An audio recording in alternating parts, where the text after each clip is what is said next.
3. Hey, I'm Austin with Mylon DFW. This is Tracy, one of our customers. We installed a fence for you recently.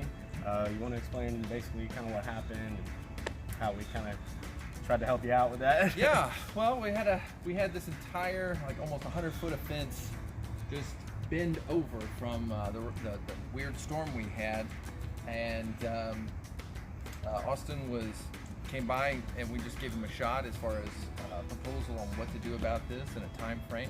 Did pretty well with getting everything up within a few weeks, because nobody was getting anything done immediately. Yeah, very methodical. Took it apart section by section, and once the actual fence was going up, it went pretty fast. All right. Good cleanup. Thank you. Yeah, of course. Yeah, of course. And you're pretty satisfied with the work? I am satisfied with the work. Awesome. Yeah, it's working. It's consistent with the style of the original parts of the fence that are still here.